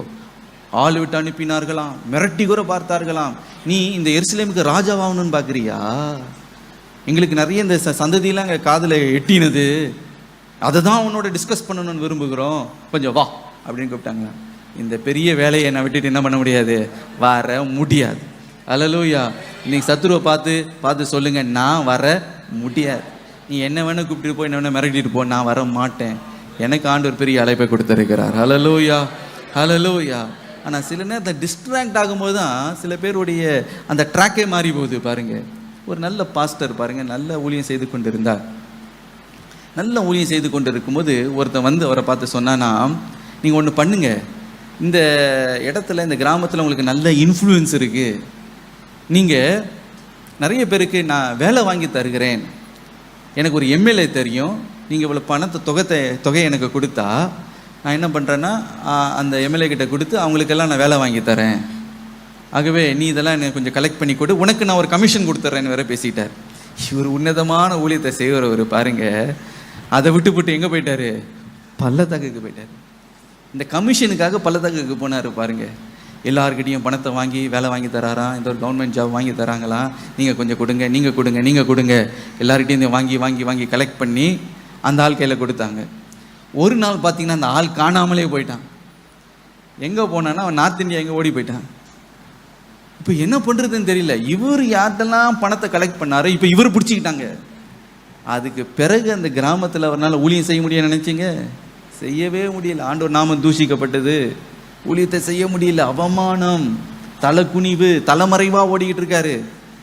பணம் கொடுத்தவன் கேட்குறான், எங்கே பணத்தை கொடுன்னா இவர் ஊழியத்தை செய்கிறத விட்டுட்டு இப்போ என்ன பண்ணுறாரு? ஓடுறார், அங்கேயும் ஓடி போய் ஒளிந்து கொண்டு இருக்கிறார். எனக்கு பிரியமானவர்களே, இதுதான் எருசலேமை விட்டுட்டு ஓனோ பள்ளத்தாக்குக்கு வந்தா இந்த நிலைமை தான். ஆனால் நெகேமியா பாருங்க, தன்னுடைய உன்னத அழைப்பை அவன் திட்டமாய் அறிந்திருந்தான். ஹல்லேலூயா. நான் இதெல்லாம் விட்டுட்டு வர முடியாது பயா அப்படின்ட்டான். ஹல்லேலூயா. என்ன வேணா பேசிக்கிட்டு போ, என்ன வேணா பண்ணிக்கிட்டு போ, நான் வர முடியாது. ஹல்லேலூயா. ஆகவே எனக்கு பிரியமானவர், சத்ரு அங்கே வெக்கப்பட்டு போனான் என்று நாம் பார்க்கிறோம். ஆகவே இன்றைக்கு என்ன காரியத்தை கரத்தில் கொடுத்தா, என்ன டிஸ்ட்ராக்ஷன் வந்தாலும் சரி, நீங்க சொல்லிருங்க, இந்த நல்ல கிரியைக்காக ஆண்டவர் என்னை அழைத்திருக்கிறார், இந்த ஜெப அலங்கத்தை நான் கட்டி எழுப்ப ஆண்டவர் என்னை அழைத்திருக்கிறார், என் குடும்ப ரட்சிப்புக்காக கர்த்தர் என்னை அழைத்திருக்கிறார், இந்த ஊழியத்தை என் கரத்தில் கொடுத்திருக்கிறார், இந்த பொறுப்பை என் கரத்தில் கொடுத்திருக்கிறார். நான் ஒரு பொழுதும் இந்த பெரிய வேலையை விட்டுட்டு பள்ளத்தாக்குக்கு நான் வரவே மாட்டேன். ஹல்லேலூயா. கர்த்தர் ஜெயத்தை உங்களுக்கு. ஆகவே தான் நெகேமியாவின் இடத்துல தேவனுடைய தயவுள்ள கரம் அவனோடு கூட இருந்து ஜெயத்தை கொடுத்தது. கடைசியாக பாருங்க, சத்துருனுடைய கடைசி டாக்டிக் என்னன்னா, அதுதான் வஞ்சித்து ஒரு பயத்தை உண்டு பண்ணணும். நெகேமியா 6ஆம் அதிகாரம் 10ஆம் வசனம் வாசிக்க கேட்போம். மெகதபேலின் குமாரனாகிய தெலாயாவின் மகன் செமாயா தன் வீட்டிலே அடைக்கப்பட்டிருக்கும் போது நான் அவனிடத்தில் போனேன். அப்பொழுது அவன், நாம் இருவருமாய் தேவனுடைய வீடாகிய ஆலயத்துக்குள்ளே போய் தேவாலயத்தின் கதவுகளை பூட்டுவோம், வாரும், உம்மை கொன்று போட வருவார்கள், இரவிலே உம்மை கொன்று போட வருவார்கள் என்றான். இங்கே பாருங்க, ஒரு கள்ள தீர்க்கதரிசி இங்கே நெகேமியாவை வஞ்சிக்க பார்க்கிறதை நாம் பார்க்கிறோம். செமையா என்று சொல்லப்படுகிற இந்த கள்ள தீர்க்கதரிசி என்ன சொன்னானா, நெகேமியாவே, இன்று இரவு உன்னை கொல்ல போகிறார்கள், கர்த்தர் என்னிடத்துல சொல்லுகிறார். என்னது? கர்த்தர் என்னிடத்துல சொல்லுகிறது, இன்னைக்கு உன்னை கொலை பண்ண போறாங்க. என்ன பண்ணுனா, நீயும் நானும் வேகமாய் தேவனுடைய வீடாகிய ஆலயத்திற்குள்ளே சென்று நாம் என்ன செய்வோம், கதவுகளை அடைத்துக் கொள்ளுவோம், லைட்டெல்லாம் பண்ணிட்டு உள்ள போய் உட்காந்துப்போம்.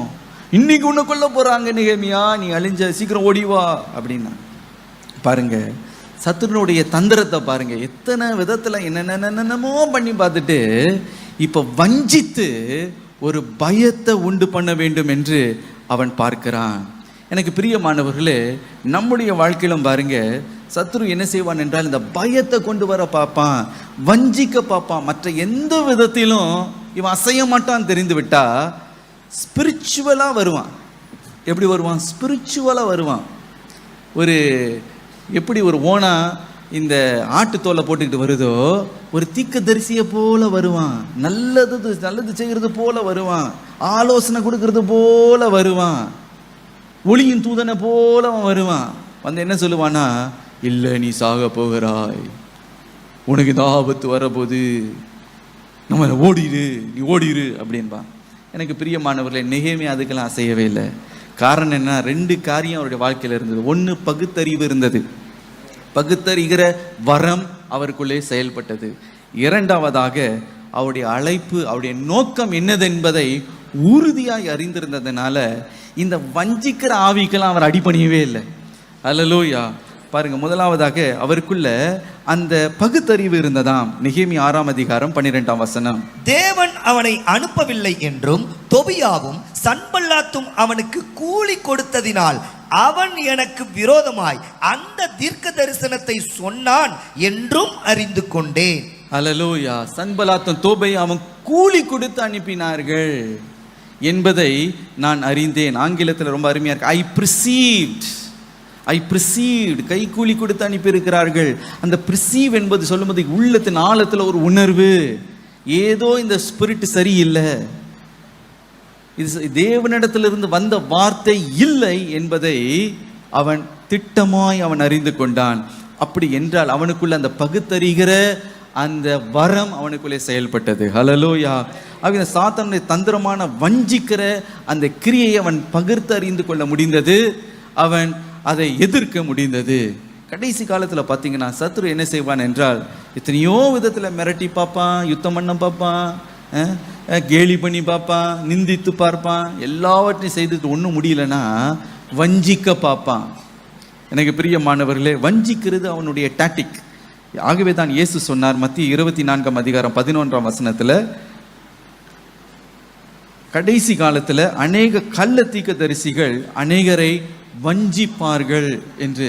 இன்னும் 1 தெசலோனிக்கேயர் 5ஆம் அதிகாரம் 20-21ஆம் வசனத்தை வாசிங்க. தீர்க்க தரிசனங்களை அற்பமாய் எண்ணாதிருங்கள், எல்லாவற்றையும் சோதித்து பார்த்து நலமானதை பிடித்து கொள்ளுங்கள். தீர்க்க தரிசனத்தை அற்பமா எண்ண வேண்டாம். தீர்க்க தரிசனம் வரும் பொழுது அதை ஏற்றுக்கொள்ளுங்க. ஆனா அதே நேரத்தில் அந்த தீர்க்க தரிசனம் கர்த்தரிடத்திலிருந்து வந்ததா என்பதை என்ன செய்ய வேண்டுமா? சோதித்து பார்க்க வேண்டும். இன்னும் 1 யோவான் 4ஆம் அதிகாரம் 1ஆம் வசனம்.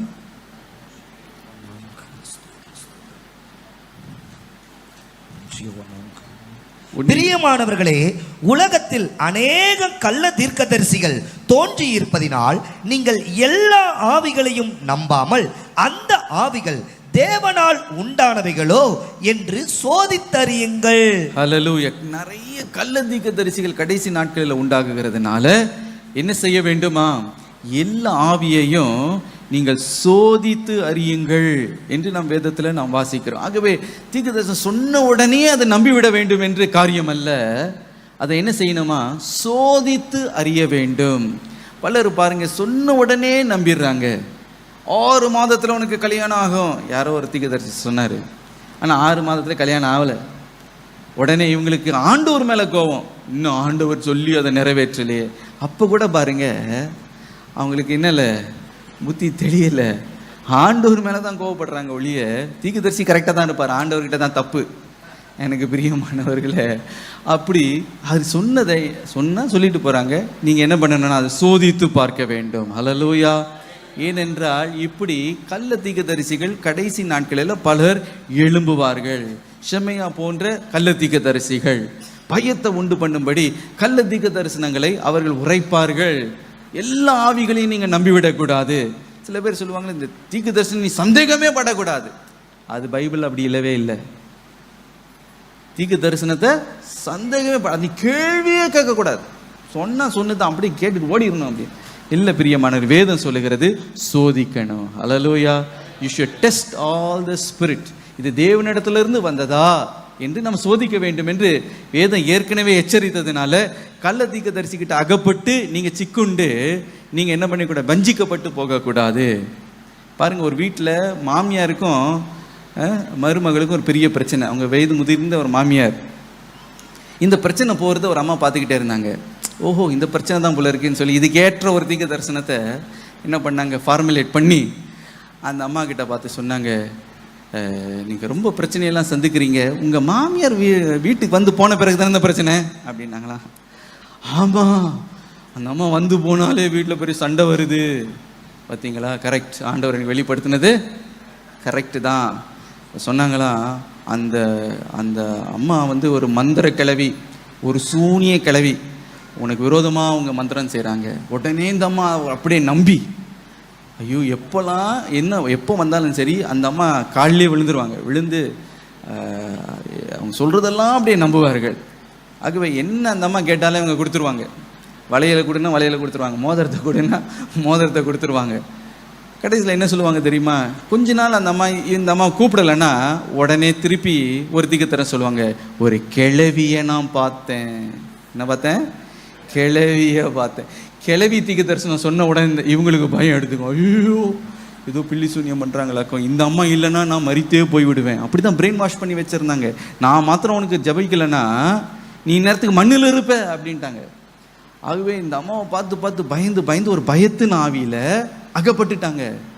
ஒரு பயத்தின் ஆவிலேயே இந்த அம்மா அவங்கள வைத்து அவங்கள எக்ஸ்ப்ளாய்ட் பண்ணாங்களாம். அவங்கள வந்து எந்த விதத்தில் அவங்கள உரியணுமோ எல்லாத்தையும் உரிந்திருக்கிறாங்க. எனக்கு பிரியமானவர்களே, இதுதான் வஞ்சிக்கிற ஆவி. இதே போல தான் இந்த ஷெமையா என்ன செய்தானா, நெகேமியாவை பார்த்து, நெகேமியாவே என்ன நீ சாக போகிறாய், இன்றைக்கு இரவு உன்னை நிச்சயமா கொல்ல போகிறாய், ஓடலாம் வா வா, வேகமாக ஓடி போய் ஆலயத்துக்குள்ளே போய் நம்ம ஒளிந்து கொள்வோம் என்று. ஆனால் இந்த நெகேமியாவுக்கு பகுத்தறிகிற அந்த வரம் இருந்ததுனால இது தேவனிடத்திலிருந்து உண்டாகவில்லை என்பதை அவர் அறிந்திருந்தார். ஹல்லேலூயா.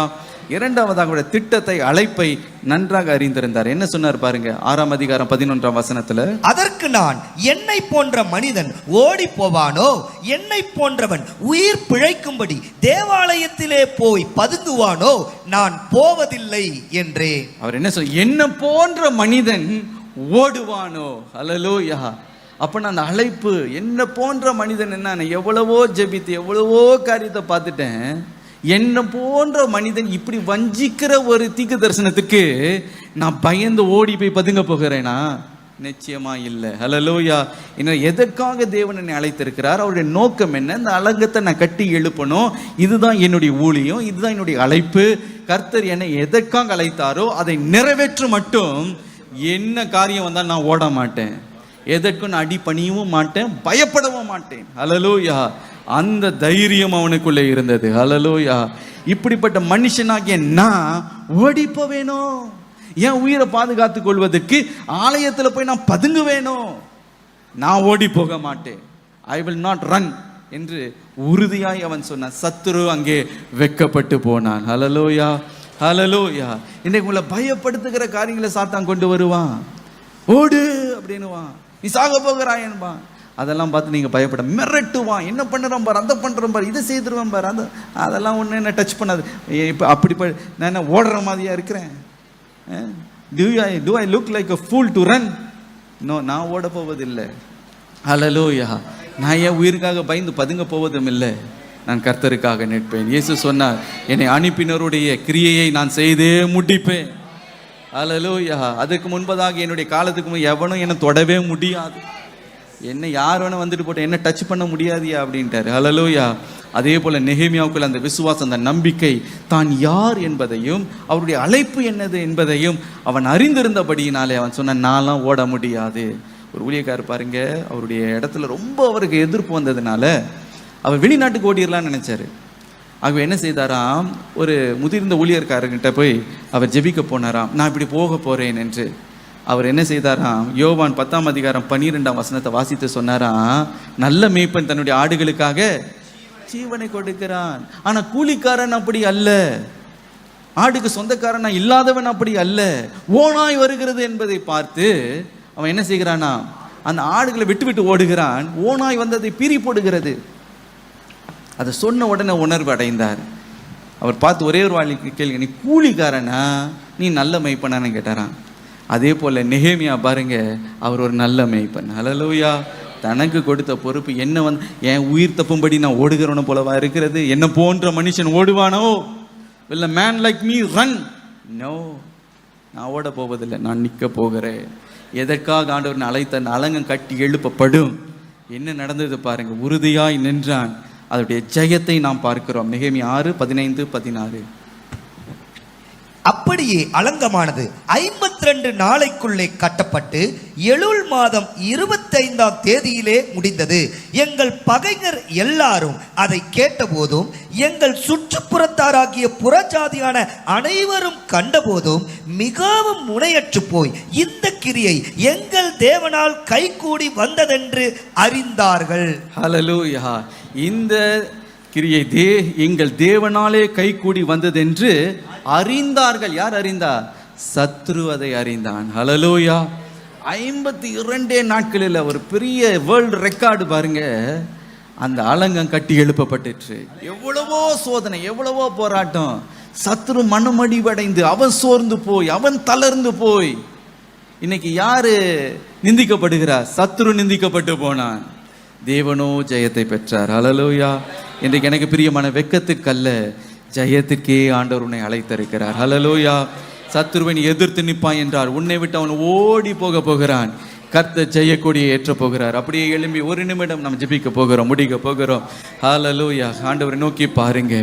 ஹல்லேலூயா. இது உன்னுடைய நேரம், தேவனுடைய ஹல்லேலூயா ஆவியானவர் உன்னோடு கூட செயல்படுகிற ஒரு நேரம்.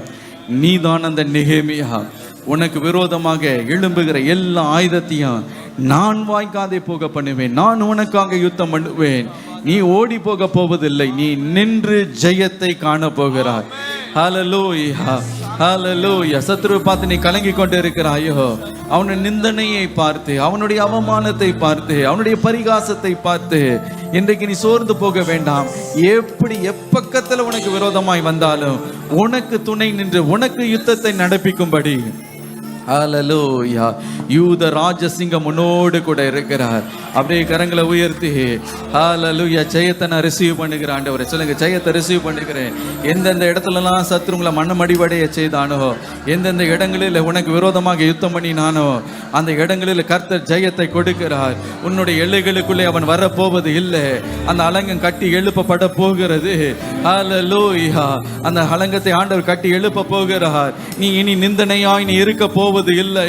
புறஜாதிகள் நடுவே நீ நிந்தனையாய் இருக்க போவதில்லை. என்னுடைய ஜனங்கள் வெட்கப்பட்டு போக போவதில்லை. ஹல்லேலூயா.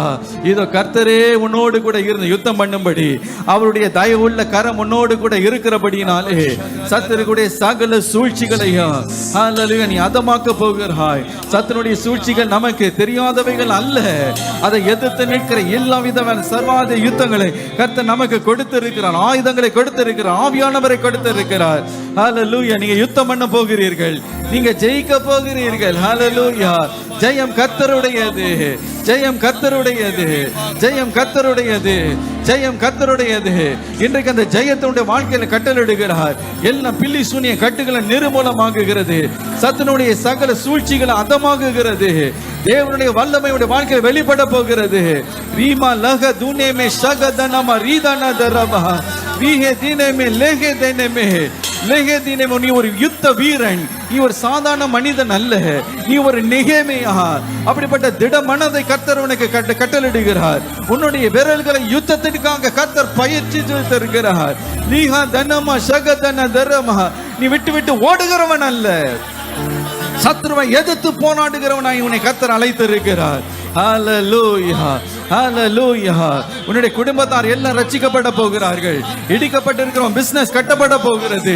இடிக்கப்பட்டிருக்கிற விட்டுவிடப்பட்டிருக்கிற ஊழியங்கள் தொடர்ந்து நடைபெற போகிறது. அந்த அலங்கம் கட்டி எழுப்பப்பட போகிறது. தேவனுடைய தீர்மான திட்டங்கள் நிறைவேற போகிறது. உன்னை கொண்டு கர்த்தர் என்ன செய்ய வேண்டும் என்று நினைத்து இருக்கிறாரோ அது தடைப்பட போவதில்லை. உன்னுடைய சத்துருக்கள் விழுந்து போகிறதை நீ காண போகிறாய். அவருடைய நிந்தனையை நீ பார்க்க போகிறாய். ஹல்லேலூயா. பரலோகத்தில் வீற்றிருக்கிறவர் அவர்களை நிந்திக்க போகிறார், அவர்களை அவமானப்படுத்த போகிறார். கர்த்தர் உனக்கு ஜெயத்தை கொடுக்கிறார். நீ நிமிர்ந்து நிற்க போகிறாய். உனக்கு விரோதமாய் வகை வகையாய் அவர்கள் எழும்பலாம். எத்தனையோ விதத்தில் உனக்கு விரோதமாய் அவர்கள் போராடலாம். அவர்கள் முறியடிக்கப்படுவார்கள். ஆண்டவரே, ஜெயத்தை தருகிறதுக்காக நன்றி. ஆண்டவரே, அப்படிப்பட்ட பலத்தின் ஆவியினாலே நிரப்புகிறதுக்காய் நன்றி. அப்படிப்பட்ட யுத்த ஆண்டவரே வல்லமை எனக்கு தருகிறதுக்காக நன்றி. அப்படிப்பட்ட அபிஷேகத்தை தருகிறதுக்காய் நன்றி. இயேசுவின் நாமத்தினாலே நீ மேற்கொள்ளுகிறவனாய் கர்த்தர் மாற்றுகிறார். சாதிக்கிறவனாய் உன்னை மாற்றுகிறார். மகிமையான காரியத்தை உன் மூலமாய் செய்ய வேண்டும் என்று அவர் விரும்புகிறார். அப்படியே கரத்தை உயர்த்தி கர்த்தர் அப்படியே ஆர்ப்பரித்து துதிங்க. ஜெயத்தை கர்த்தர் கொடுக்கிறதுக்காக ஸ்தோத்திரம் என்று சொல்லுங்க. தேங்க்யூ லார்ட் என்று சொல்லுங்க. ஜெயத்தை தந்ததுக்காக நன்றி ஆண்டவரே.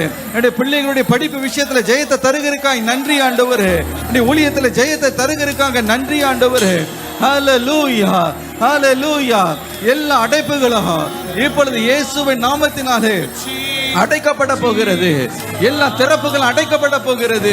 கர்த்தருடைய வேலை வளர்ந்தோங்க போகிறது, வளர்ந்தேற போகிறது. சத்துருக்களை கண்டு நொந்து போக போகிறார்கள். இன்றைக்கு கர்த்தர் ஜெயத்தை உனக்கு தருகிறார். உன் குடும்ப காரியத்தில் ஜெயத்தை கொடுக்கிறார். உன் வேலை விஷயத்தில் கர்த்தர் ஜெயத்தை கொடுக்கிறார். எல்லாவற்றிலும் உன்னை சிறந்திருக்கும்படி கனத்தையும் மகிமையும் உனக்கு கட்டளையிட்டு இருக்கிறார். லஹதனம ஷகதன தரமஹ. நீ கீழாகாமல் நீ மேலாவாய், நீ வாளாகாமல் நீ தலையாவாய். ஹல்லேலூயா. தேவன் உனக்கு யுத்தம் பண்ணுகிறதினாலே உன்னுடைய சத்துருக்கள் சிதறுண்டு போக போகிறார்கள்.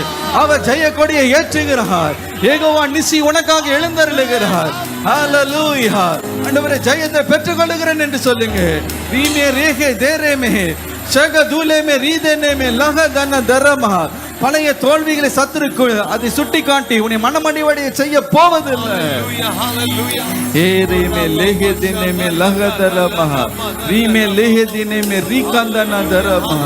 பலத்த பராக்கிரமசாலி இருக்கிற இந்த பலத்தோடு நீ சொல்லு, இதோ நான் உனக்கு ஜெயத்தை உன் கரத்துல கொடுப்பேன் என்று கர்த்தர் சொல்லுகிறார். உனக்கு இருக்கிற இந்த பலத்தோடு நீ செயல்படு. நான் உனக்கு ஜெயத்தை கொடுக்கிறேன். அற்பமாய் நீ எண்ணி விடாது. உன்னை கொண்டு மகத்துவமான காரியத்தை நான் நிறைவேற்றி முடிப்பேன்.